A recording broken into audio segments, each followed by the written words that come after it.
Hello mga ka-Wonderham. So, learning task tayo.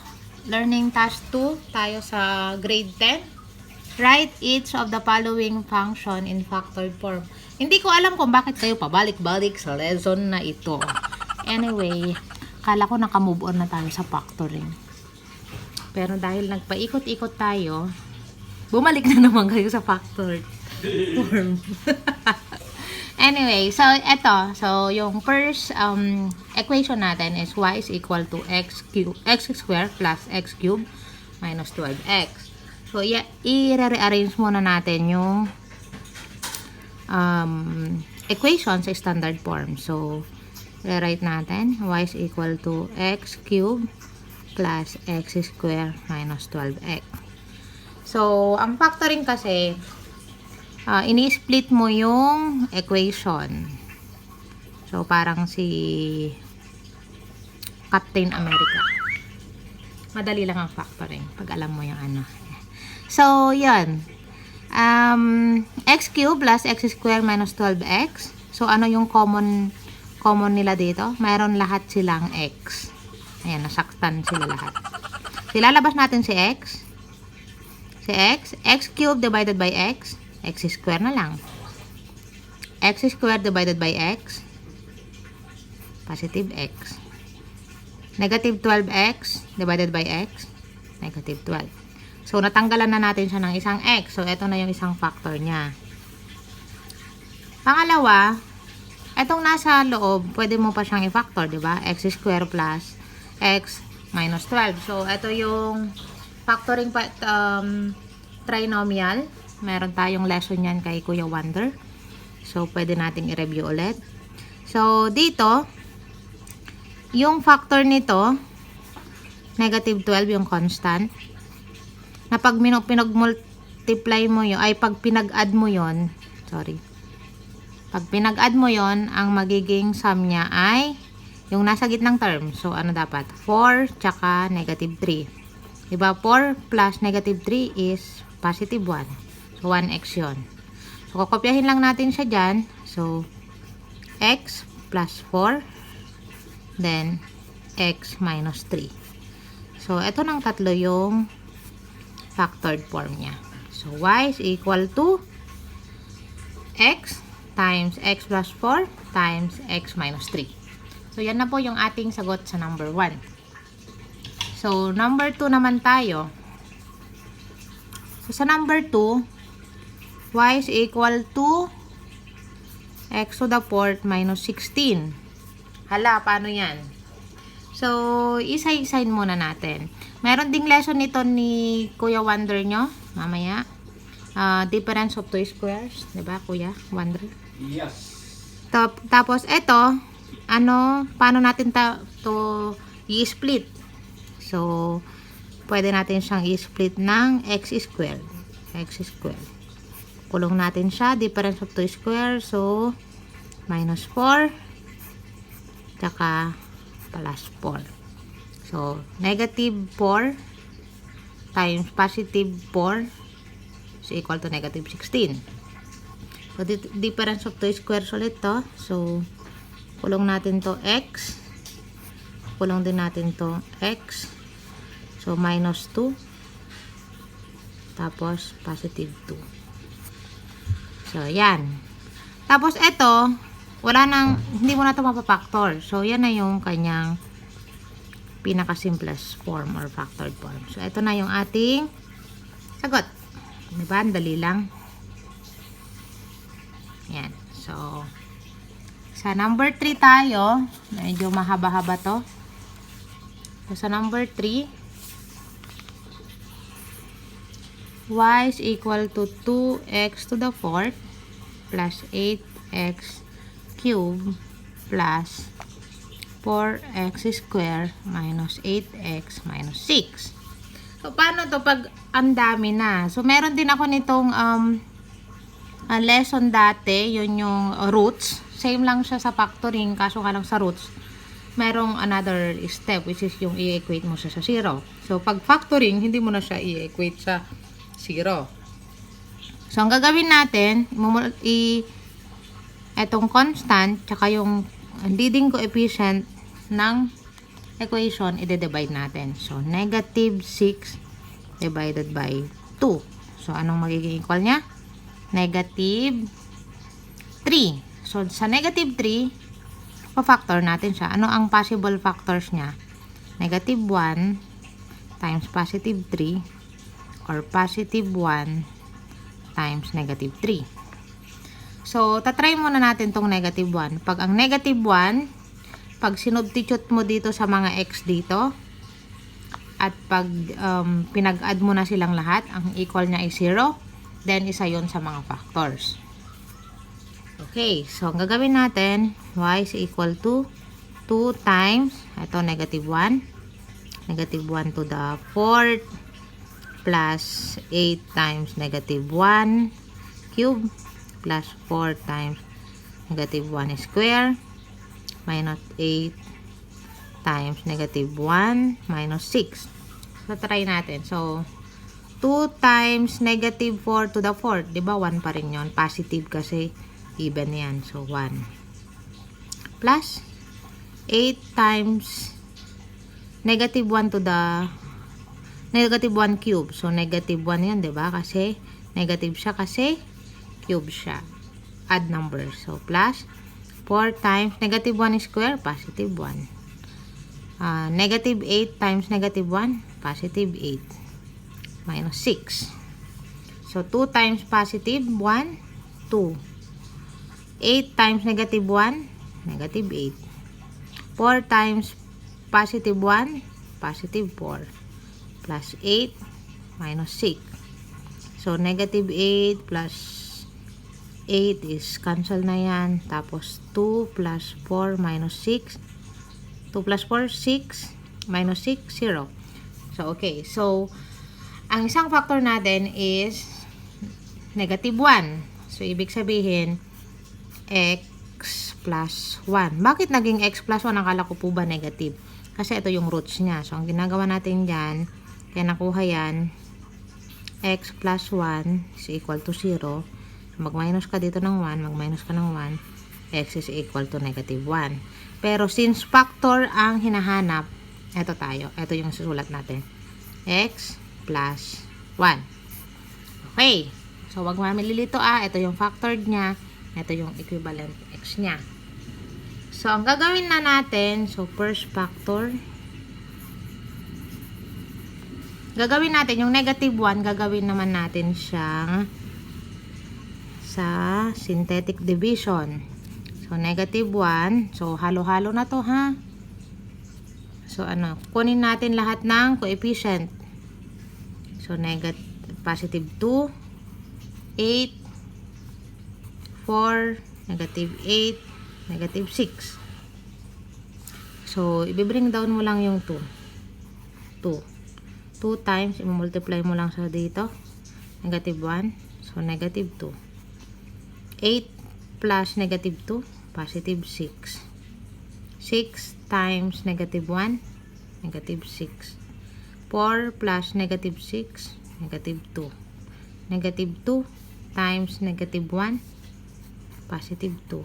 Negative 8 plus 2, negative 6. Negative 6 times negative 1, positive 6.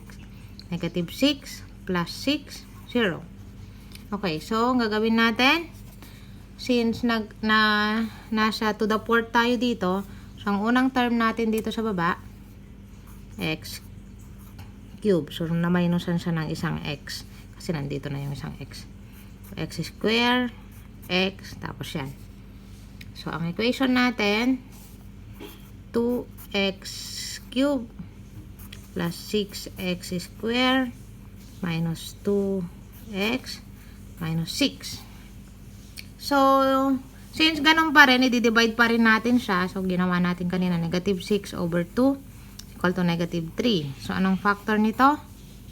Negative 1, tapos positive 3, tsaka positive 1, tsaka negative 3. So, kunin naman natin yung positive 1. I-substitute natin sa x. Kung magsi-0 siya, ibig sabihin,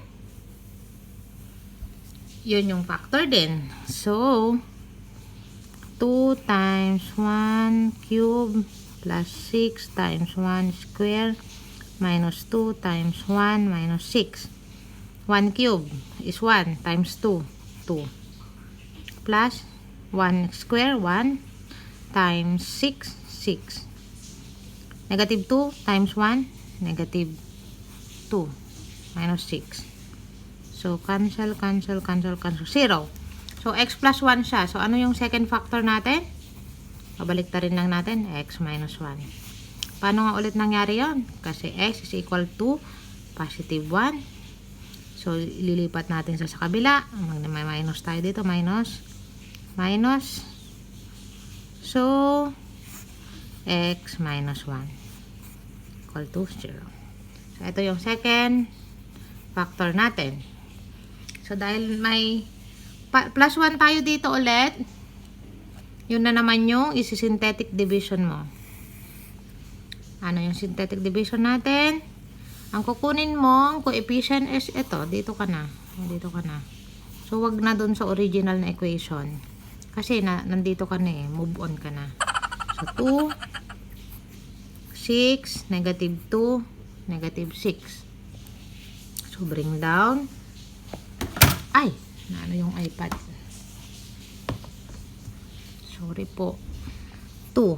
2 times 1, 2.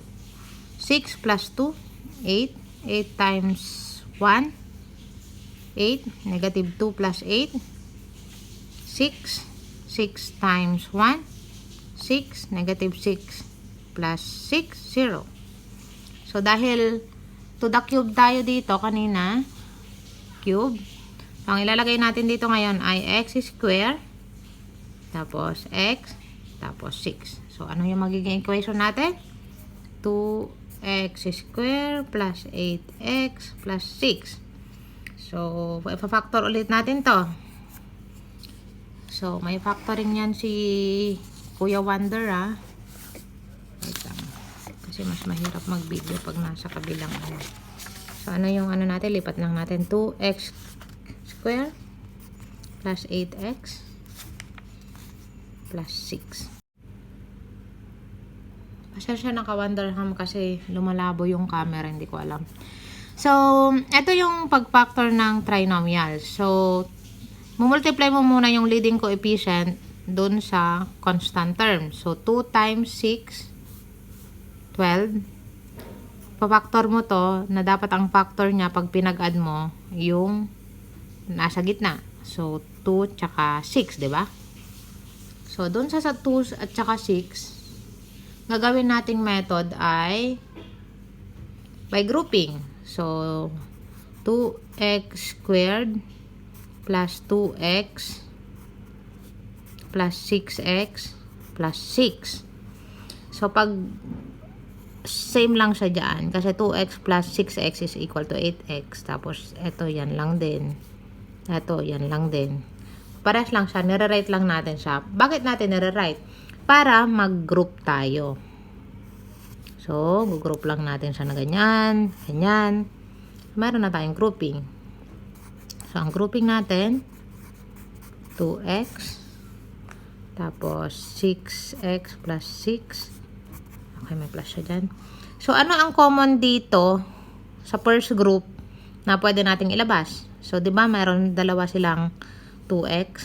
So, 2x pwede na nating ilabas. So, 2x squared divided by 2x. X na lang, di ba? 2x divided by 2x, positive 1. So, dito naman sa first group, ano ang pwede nating ilabas dito? Anong common nila na pwede nating ilabas? So, 6. So, 6x divided by 6, x. 6 divided by 6, positive 1. So, yan na yung ating ano. So, ang factor natin, 2x plus 6. Hindi ko po ito yun, kundi shower po namin yun. So, x plus 1. So, similar lang sila. So, kukopyahin mo lang yung isa. Okay. So, meron na tayong, ito yung third factor natin, and then yung fourth. Huwag natin kakalimutan. So, anong factored form? So, kunin natin yung kanina. X plus 1. Tapos, x minus 1. Tapos, meron ulit x plus 1 dito. Tapos, plus 2x plus 6. So, yan na ba yung pinakasimple? Parang pwede pa nating i-factor to. So, pwede pa nating ilabas yung 2. Tapos, 2x divided by 2 is x. 6 divided by 2 is positive 3. So, ang pinaka-simplest form natin is equal to x plus 1. Yan, baba mo lang. X plus 1, yun pa rin. Tapos, x minus 1. Tapos, 2. Tapos, x plus 3. So, pwede din natin siyang i-write na ganito. Y is equal to 2 muna. Then, saka natin ano yung mga may kasamang constant. So, 1. Tapos, x minus 1. X plus 3. So, in any order naman yan. Pero, mas maganda kasi nakalagay ng ganyan. So, it's or. So, pwede ito. Pwede din ito. Okay? So, number 4, f of x is equal to negative x to the 5th plus x cube, 10x cubed minus 9x. So, anong common nila na pwede nating i-kick out or ilabas? Na first factor natin. Pare-pareha silang broken-hearted. So, meron silang x. Oh. Aww. So, negative x to the 5th divided by x. So, negative x to the 4th. 10x cubed divided by x. Positive 10x squared. Negative 9x divided by x is negative 9. Okay, so ito na yung first factor natin, x. So, ipa-factor out naman natin yung x, negative x to the 4th plus 10x squared minus 9. So, negative 9 divided by negative 1. Bakit?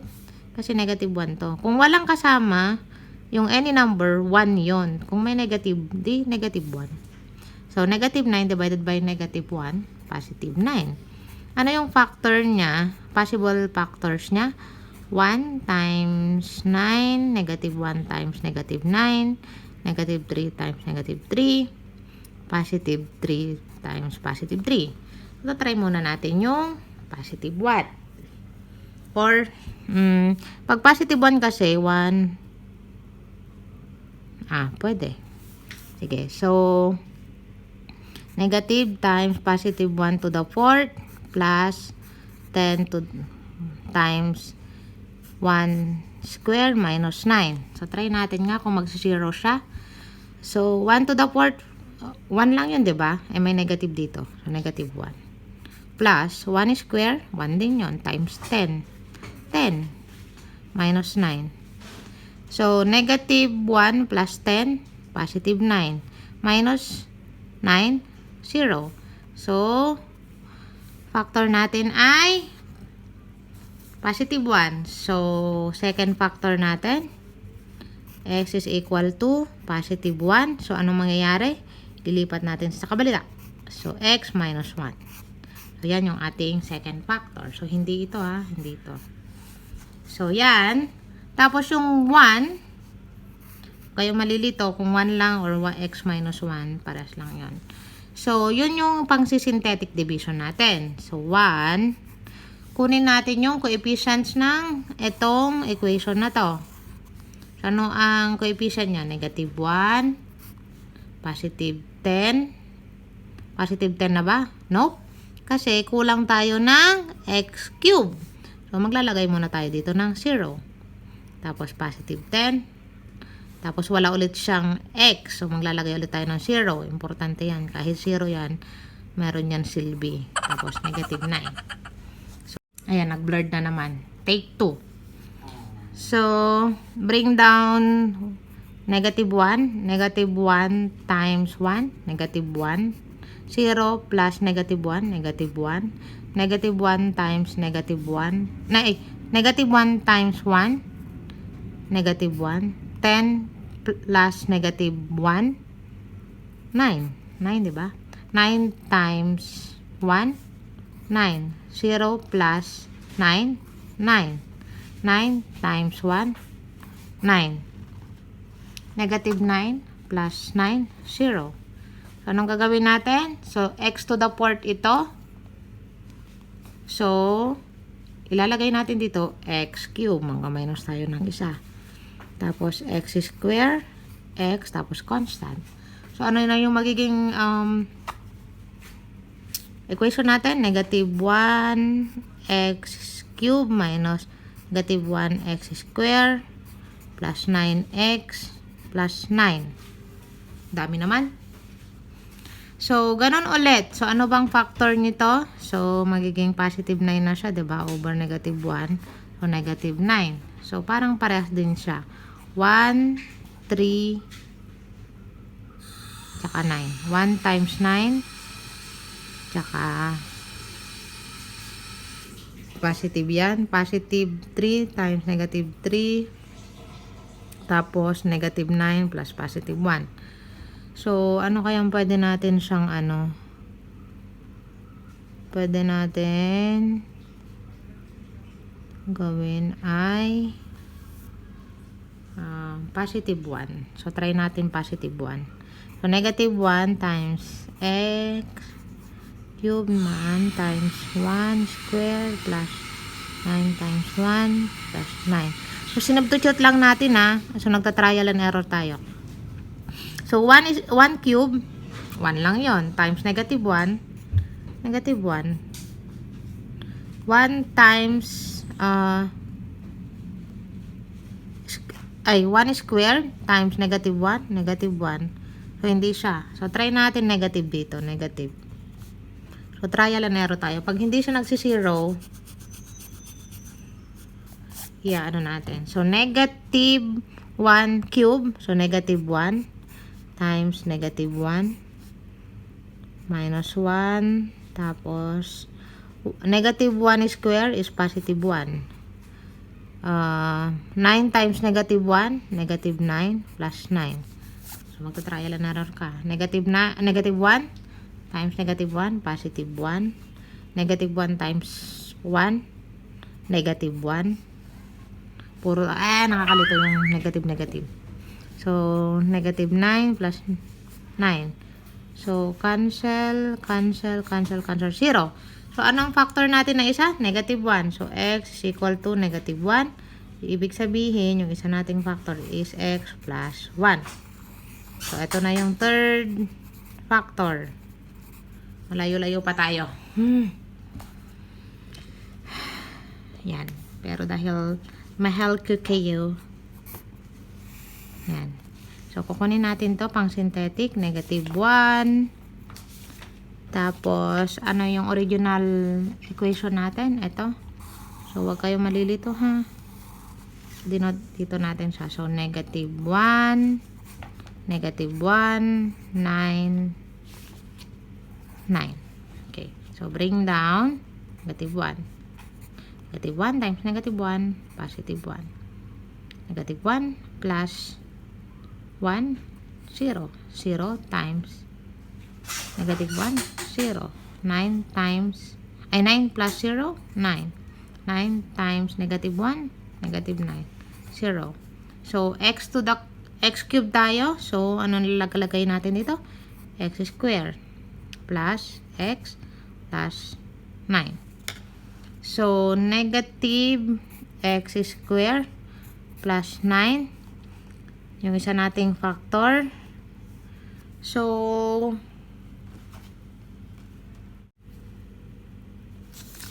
negative x squared. Negative x squared plus 9. Ayan na naman tayo. Nalabo na naman. So, ito, pwede din siya, equals din siya sa x squared minus 9. Bakit? Kasi minultiply or dinivide mo siya sa negative 1. So, pag negative 1 squared plus 9, divide mo lang siya sa negative 1. Divide mo na negative 1. x magiging positive na siya, di ba? Ito naman magiging negative. So, same lang sila. So, pag nakaganitong form, ano yan? Pag nakaganitong form, yung ating itong equation na to, mapapactor natin siya by using yung ng factor ng difference of 2 square. So, x plus 3 tsaka x minus 3. X minus 3 plus x plus 3. So, ito yung fourth, ito yung fifth. So, ano na nga ba yung factored natin? Factored form, f of x is equal to yung unang factor natin, x. Pangalawang factor, x minus 1. Pangatlong factor, x plus 1. Pangapat, x minus 3. Tsaka panglima, x plus 3. So, diba? So, yan ang ating factored form ng number 4. Ba't ang labo? Kasi labo ng boses ni Kuya Wonder. Magbibideo na ako, Shire. Kumakanta kasi siya. So sa number 5,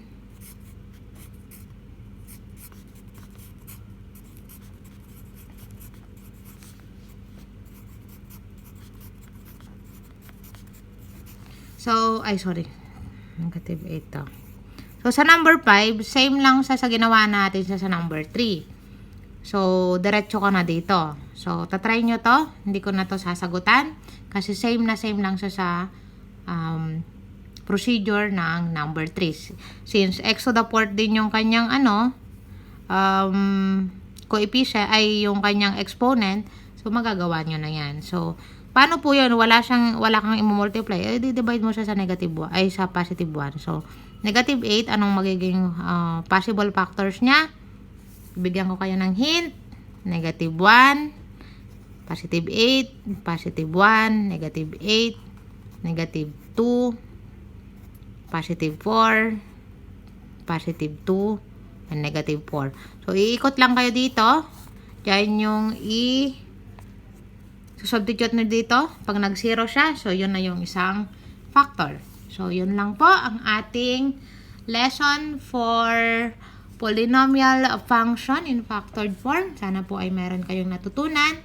At kung meron kayong natutunan, please like, share, and subscribe. Bye. Bye-bye!